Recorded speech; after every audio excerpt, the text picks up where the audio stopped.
After the storm. The storm of divorce. Part 1.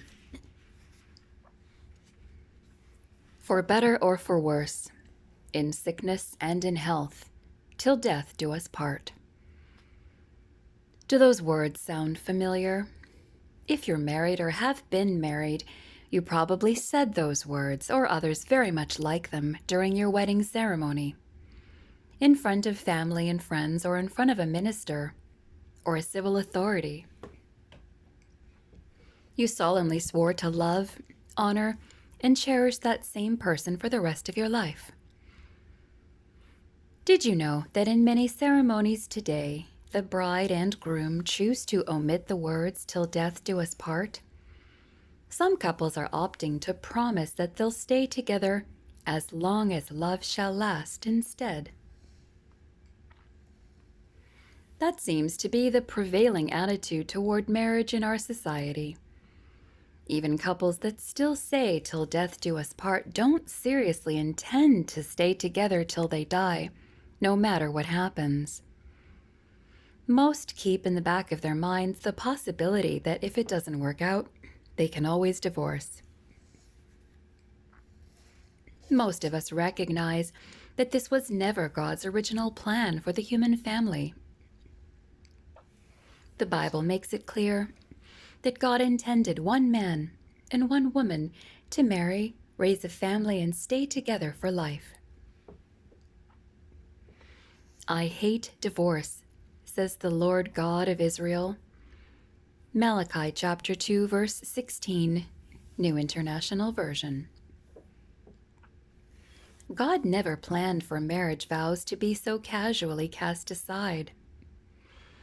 Not only is divorce contrary to God's original plan, it goes against the deepest wishes of our own human nature.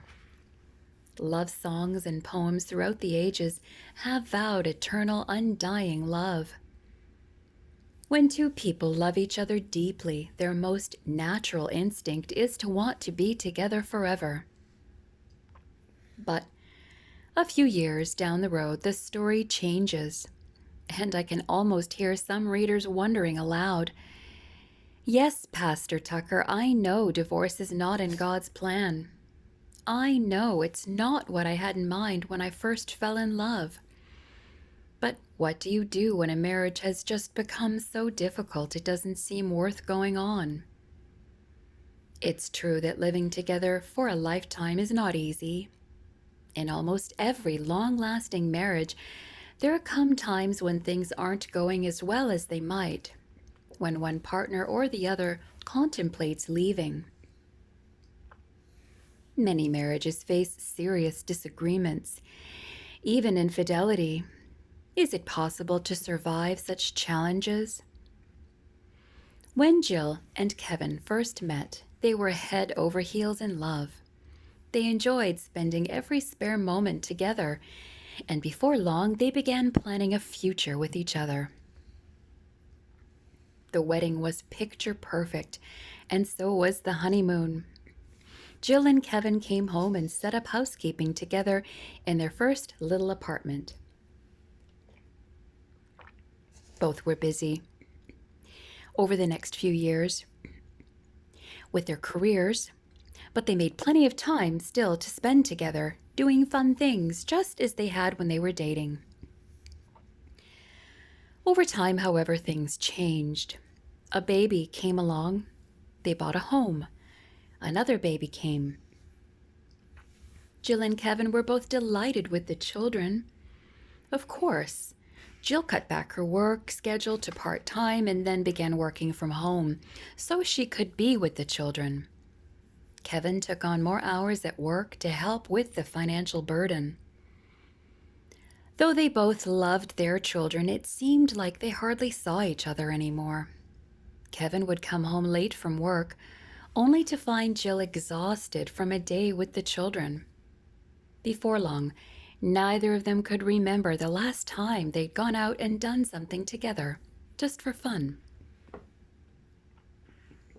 At work, Kevin began closely working on several projects with a woman called Lisa. Lisa was attractive, smart, and had a great sense of humor. And Lisa truly admired his talent and ability at work. They were having such a good time together, it reminded him of the days when he and Jill were dating. You can probably guess how this story ends. Kevin and Lisa began an affair. For months, Kevin was able to keep it a secret from Jill, but at last, she found out. She was devastated and angry. She ordered Kevin to pack his clothes and move out of their home. Only 5 years had passed since their wedding day, yet everything seemed to be shattered. Is there any hope for a couple like Jill and Kevin? Or should they both simply focus on moving on, taking care of their children, and finding a new relationship that might work out better than the first? Many couples today choose that last option, but I think God has a better plan.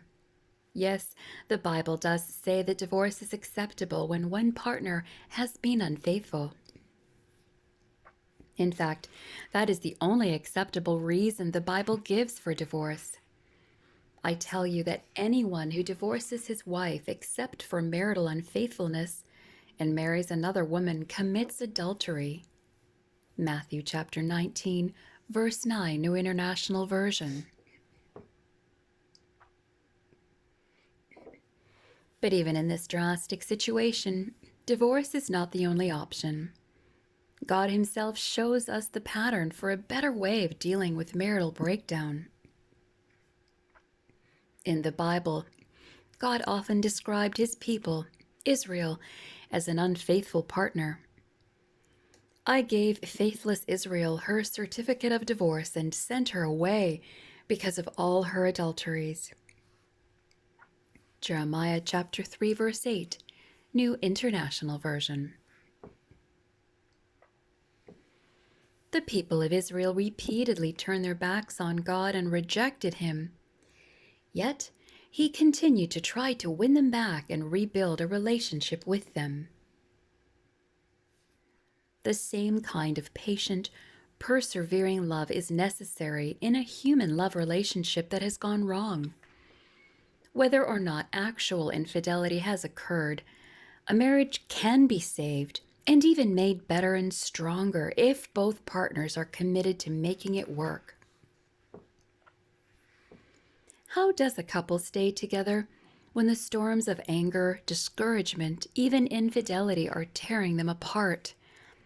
How can God calm that storm? First of all, you must choose to place your trust in God and build a relationship with Him. Many people find marriage disappointing because they expect another human being to fulfill all of their emotional and spiritual needs. Each of us needs God, needs a relationship with our Creator before we can feel complete and whole. When we try to get our spouse or any other human being to fill what some have called a God-shaped hole inside of us, we are headed for disaster. When you've made sure that your own trust is firmly placed in God, you need to begin addressing the real problems in your marriage. Married couples face many challenges. Financial difficulties and strains are often one of the most stressful. Disagreements about how to raise children or how to relate to in-laws can tear a couple apart. And of course, when any problem has been allowed to escalate to the point where one partner has an extramarital affair, the marriage is placed under an almost unbearable strain. Marriage counselor Willard Harley, author of the book His Needs, Her Needs, makes an interesting statement based on his 25 years of counseling experience. Most affairs do not lead to divorce. They lead to reconciliation, he says. So even if your marriage has suffered that ultimate blow of unfaithfulness, there is still hope. Having given that word of hope, Dr. Harley offers a word of warning, too. During the months and years that lead from an affair to reconciliation, the whole process can inflict almost unbearable pain on you. The process of rebuilding a broken and failing marriage can be lengthy and difficult. This is one storm that isn't stilled just by speaking the words, "Peace, be still." Yes, God can work miracles and bring about a renewal of love and a desire to reconcile. Pray that He will do that in both your heart and your spouse's heart. But even after God has touched your lives, you will need to address the problems that caused your marriage to break down and learn new and better patterns of relating to each other.